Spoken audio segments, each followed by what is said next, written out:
ಈ ಧರ್ಮಸ್ಥಳ ವಿಚಾರಕ್ಕೆ ಸಂಬಂಧಪಟ್ಟಂತೆ ಈಗಾಗಲೇ ಒಂದಷ್ಟು ಮುಖಗಳಂತೂ ಎಕ್ಸ್ಪೋಸ್ ಆಗಿದೆ. ಅವರು ಯಾವ ರೀತಿಯಾಗಿ ಪ್ಲಾನ್ ಮಾಡಿದ್ರು, ಅದರ ಜೊತೆಯಲ್ಲಿ ಷಡ್ಯಂತ್ರವನ್ನ ಯಾವ ರೀತಿಯಾಗಿ ರಚಿಸಿದ್ರು, ಇದೆಲ್ಲವೂ ಕೂಡ ಈಗಾಗಲೇ ಬಟಾಬಯಲಾಗಿರೋದು. ಎಸ್ಐಟಿ ರಿಪೋರ್ಟ್ ಅಲ್ಲಿ ಬಹಳ ಕ್ಲಿಯರ್ ಆಗಿ ಇದೆಲ್ಲವೂ ಕೂಡ ಮೆನ್ಷನ್ ಆಗಿದೆ. ಆದ್ರೆ ಒಂದು ವಿಚಾರ ಗಮನಿಸಲೇಬೇಕು, ಮತ್ತೊಂದು ಮುಖ ಈಗ ಎಕ್ಸ್ಪೋಸ್ ಆಗ್ತಾ ಇದೆ. ಅದ್ಯಾರ್ದು? ಸುಜಾತ ಚಿನ್ನಯ್ಯ ಬಳಿಕ ಇನ್ನೊಂದು ಪಾತ್ರ ಎಕ್ಸ್ಪೋಸ್ ಆಗಿತ್ತು. ಎಸ್ಐಟಿ ವರದಿ ಬೆನ್ನಲ್ಲೇ ಈಗ ಈ ಚಿಕ್ಕ ಕೆಂಪಮ್ಮ ಉಲ್ಟಾ ಹೊಡೆದಿದ್ದಾರೆ. ಸೌಜನ್ಯ ಕಿಡ್ನಾಪ್ ನಡೆದಂತ ಸಂದರ್ಭದಲ್ಲಿ ನಾನೇ ಅಲ್ಲಿ ಮರದ ಪಕ್ಕದಲ್ಲಿ ನಿಂತು ಒಂದು 50 ಮೀಟರ್ ದೂರದಲ್ಲಿ ಕಣ್ಣಾರೆ ಅದನ್ನ ಕಂಡಿದ್ದೆ ಅನ್ನುವಂಥದ್ದನ್ನ ಹೇಳಿದ್ದಂತ ಚಿಕ್ಕ ಕೆಂಪಮ್ಮ ಈಗ ಯೂಟರ್ನ್. ಒಂದೊಂದಾಗಿ ಈ ಷಡ್ಯಂತ್ರಿಗಳ ಮುಖವಾಡ ಬಯಲಾಗ್ತಾ ಇದೆ. ಒಂದೊಂದ್ರೆ ಪಾತ್ರಧಾರಿಗಳನ್ನ ಕರ್ಕೊಂಡು ಬಂದ್ರು, ಆದ್ರೆ ಪಾತ್ರಧಾರಿಗಳು ಯಾರು ಕೂಡ ನಿಂತಿಲ್ಲ, ಉಲ್ಟಾ ಹೊಡೆದಿದ್ದಾರೆ, ತಮ್ಮ ಸ್ಟೇಟ್ಮೆಂಟ್ಗೆ ಬದ್ಧರಾಗಿಲ್ಲ.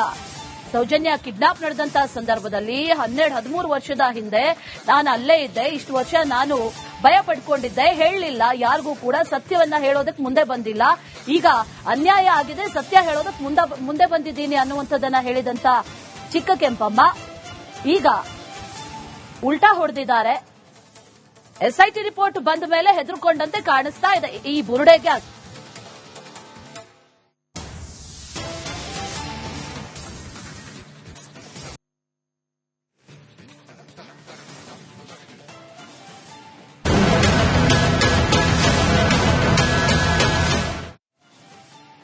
ಈ ಧರ್ಮಸ್ಥಳ ವಿಚಾರಕ್ಕೆ ಸಂಬಂಧಪಟ್ಟಂತೆ ಈಗಾಗಲೇ ಒಂದಷ್ಟು ಮುಖಗಳಂತೂ ಎಕ್ಸ್ಪೋಸ್ ಆಗಿದೆ.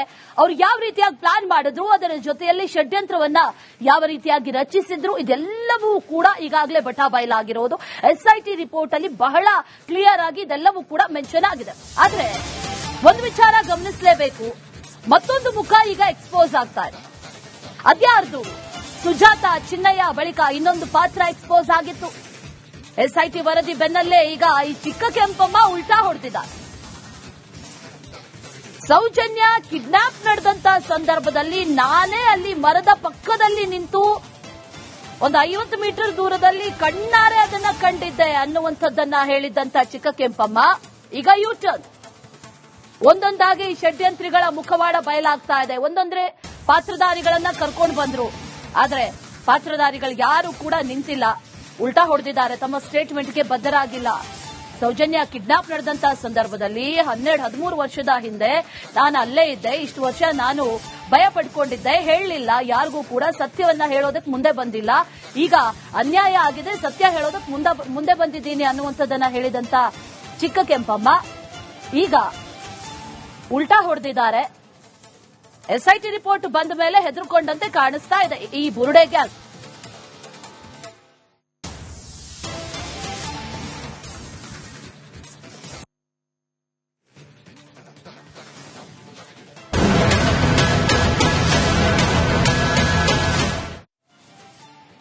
ಈ ಧರ್ಮಸ್ಥಳ ವಿಚಾರಕ್ಕೆ ಸಂಬಂಧಪಟ್ಟಂತೆ ಈಗಾಗಲೇ ಒಂದಷ್ಟು ಮುಖಗಳಂತೂ ಎಕ್ಸ್ಪೋಸ್ ಆಗಿದೆ.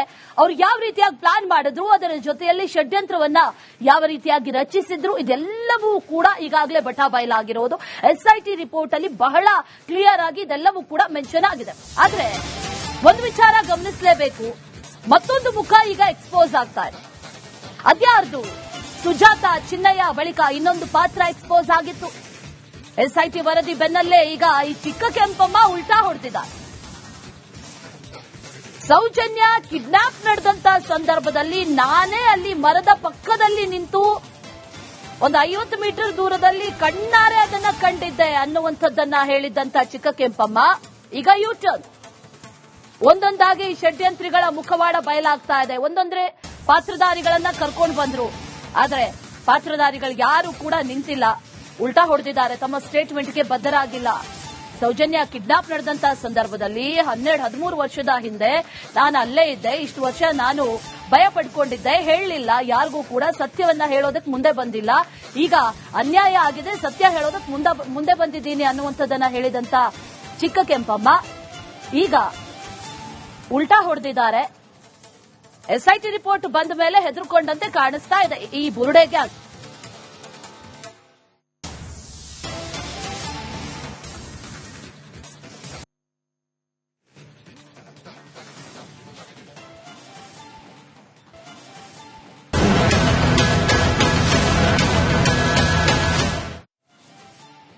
ಈ ಧರ್ಮಸ್ಥಳ ವಿಚಾರಕ್ಕೆ ಸಂಬಂಧಪಟ್ಟಂತೆ ಈಗಾಗಲೇ ಒಂದಷ್ಟು ಮುಖಗಳಂತೂ ಎಕ್ಸ್ಪೋಸ್ ಆಗಿದೆ. ಅವರು ಯಾವ ರೀತಿಯಾಗಿ ಪ್ಲಾನ್ ಮಾಡಿದ್ರು, ಅದರ ಜೊತೆಯಲ್ಲಿ ಷಡ್ಯಂತ್ರವನ್ನ ಯಾವ ರೀತಿಯಾಗಿ ರಚಿಸಿದ್ರು, ಇದೆಲ್ಲವೂ ಕೂಡ ಈಗಾಗಲೇ ಬಟಾಬಯಲಾಗಿರೋದು. ಎಸ್ಐಟಿ ರಿಪೋರ್ಟ್ ಅಲ್ಲಿ ಬಹಳ ಕ್ಲಿಯರ್ ಆಗಿ ಇದೆಲ್ಲವೂ ಕೂಡ ಮೆನ್ಷನ್ ಆಗಿದೆ. ಆದ್ರೆ ಒಂದು ವಿಚಾರ ಗಮನಿಸಲೇಬೇಕು, ಮತ್ತೊಂದು ಮುಖ ಈಗ ಎಕ್ಸ್ಪೋಸ್ ಆಗ್ತಾ ಇದೆ. ಅದ್ಯಾರ್ದು? ಸುಜಾತ ಚಿನ್ನಯ್ಯ ಬಳಿಕ ಇನ್ನೊಂದು ಪಾತ್ರ ಎಕ್ಸ್ಪೋಸ್ ಆಗಿತ್ತು. ಎಸ್ಐಟಿ ವರದಿ ಬೆನ್ನಲ್ಲೇ ಈಗ ಈ ಚಿಕ್ಕ ಕೆಂಪಮ್ಮ ಉಲ್ಟಾ ಹೊಡೆದಿದ್ದಾರೆ. ಸೌಜನ್ಯ ಕಿಡ್ನಾಪ್ ನಡೆದಂತ ಸಂದರ್ಭದಲ್ಲಿ ನಾನೇ ಅಲ್ಲಿ ಮರದ ಪಕ್ಕದಲ್ಲಿ ನಿಂತು ಒಂದು 50 ಮೀಟರ್ ದೂರದಲ್ಲಿ ಕಣ್ಣಾರೆ ಅದನ್ನ ಕಂಡಿದ್ದೆ ಅನ್ನುವಂಥದ್ದನ್ನ ಹೇಳಿದ್ದಂತ ಚಿಕ್ಕ ಕೆಂಪಮ್ಮ ಈಗ ಯೂಟರ್ನ್. ಒಂದೊಂದಾಗಿ ಈ ಷಡ್ಯಂತ್ರಿಗಳ ಮುಖವಾಡ ಬಯಲಾಗ್ತಾ ಇದೆ. ಒಂದೊಂದ್ರೆ ಪಾತ್ರಧಾರಿಗಳನ್ನ ಕರ್ಕೊಂಡು ಬಂದ್ರು, ಆದ್ರೆ ಪಾತ್ರಧಾರಿಗಳು ಯಾರು ಕೂಡ ನಿಂತಿಲ್ಲ, ಉಲ್ಟಾ ಹೊಡೆದಿದ್ದಾರೆ, ತಮ್ಮ ಸ್ಟೇಟ್ಮೆಂಟ್ಗೆ ಬದ್ಧರಾಗಿಲ್ಲ. ಸೌಜನ್ಯ ಕಿಡ್ನಾಪ್ ನಡೆದಂತಹ ಸಂದರ್ಭದಲ್ಲಿ 12-13 ವರ್ಷದ ಹಿಂದೆ ನಾನು ಅಲ್ಲೇ ಇದ್ದೆ, ಇಷ್ಟು ವರ್ಷ ನಾನು ಭಯ ಪಡ್ಕೊಂಡಿದ್ದೆ, ಹೇಳಲಿಲ್ಲ, ಯಾರಿಗೂ ಕೂಡ ಸತ್ಯವನ್ನ ಹೇಳೋದಕ್ಕೆ ಮುಂದೆ ಬಂದಿಲ್ಲ. ಈಗ ಅನ್ಯಾಯ ಆಗಿದೆ, ಸತ್ಯ ಹೇಳೋದಕ್ಕೆ ಮುಂದೆ ಬಂದಿದ್ದೀನಿ ಅನ್ನುವಂಥದ್ದನ್ನ ಹೇಳಿದಂತ ಚಿಕ್ಕ ಕೆಂಪಮ್ಮ ಈಗ ಉಲ್ಟಾ ಹೊಡೆದಿದ್ದಾರೆ. ಎಸ್ಐಟಿ ರಿಪೋರ್ಟ್ ಬಂದ ಮೇಲೆ ಹೆದರ್ಕೊಂಡಂತೆ ಕಾಣಿಸ್ತಾ ಇದೆ ಈ ಬುರುಡೆ ಗ್ಯಾಂಗ್.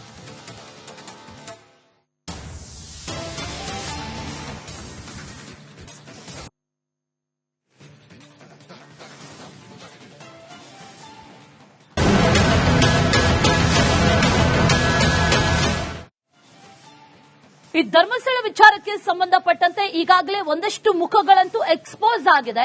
ಅವರು ಯಾವ ರೀತಿಯಾಗಿ ಪ್ಲಾನ್ ಮಾಡಿದ್ರು, ಅದರ ಜೊತೆಯಲ್ಲಿ ಷಡ್ಯಂತ್ರವನ್ನ ಯಾವ ರೀತಿಯಾಗಿ ರಚಿಸಿದ್ರು, ಇದೆಲ್ಲವೂ ಕೂಡ ಈಗಾಗಲೇ ಬಟಾಬಯಲಾಗಿರೋದು. ಎಸ್ಐಟಿ ರಿಪೋರ್ಟ್ ಅಲ್ಲಿ ಬಹಳ ಕ್ಲಿಯರ್ ಆಗಿ ಇದೆಲ್ಲವೂ ಕೂಡ ಮೆನ್ಷನ್ ಆಗಿದೆ.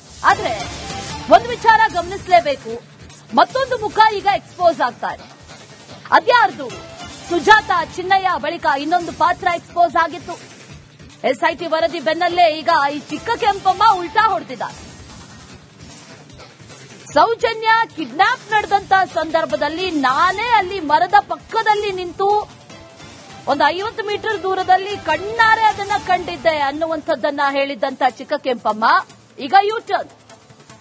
ಒಂದೊಂದಾಗಿ ಈ ಷಡ್ಯಂತ್ರಿಗಳ ಮುಖವಾಡ ಬಯಲಾಗ್ತಾ ಇದೆ. ಒಂದೊಂದ್ರೆ ಪಾತ್ರಧಾರಿಗಳನ್ನ ಕರ್ಕೊಂಡು ಬಂದ್ರು, ಆದ್ರೆ ಪಾತ್ರಧಾರಿಗಳು ಯಾರು ಕೂಡ ನಿಂತಿಲ್ಲ, ಉಲ್ಟಾ ಹೊಡೆದಿದ್ದಾರೆ, ತಮ್ಮ ಸ್ಟೇಟ್ಮೆಂಟ್ಗೆ ಬದ್ಧರಾಗಿಲ್ಲ. ಸೌಜನ್ಯ ಕಿಡ್ನಾಪ್ ನಡೆದಂತಹ ಸಂದರ್ಭದಲ್ಲಿ 12-13 ವರ್ಷದ ಹಿಂದೆ ನಾನು ಅಲ್ಲೇ ಇದ್ದೆ, ಇಷ್ಟು ವರ್ಷ ನಾನು ಭಯ ಪಡ್ಕೊಂಡಿದ್ದೆ, ಹೇಳಲಿಲ್ಲ, ಯಾರಿಗೂ ಕೂಡ ಸತ್ಯವನ್ನ ಹೇಳೋದಕ್ಕೆ ಮುಂದೆ ಬಂದಿಲ್ಲ. ಈಗ ಅನ್ಯಾಯ ಆಗಿದೆ, ಸತ್ಯ ಹೇಳೋದಕ್ಕೆ ಮುಂದೆ ಬಂದಿದ್ದೀನಿ ಅನ್ನುವಂಥದ್ದನ್ನ ಹೇಳಿದಂತ ಚಿಕ್ಕ ಕೆಂಪಮ್ಮ ಈಗ ಉಲ್ಟಾ ಹೊಡೆದಿದ್ದಾರೆ. ಎಸ್ಐಟಿ ರಿಪೋರ್ಟ್ ಬಂದ ಮೇಲೆ ಹೆದರ್ಕೊಂಡಂತೆ ಕಾಣಿಸ್ತಾ ಇದೆ ಈ ಬುರುಡೆ ಗ್ಯಾಂಗ್.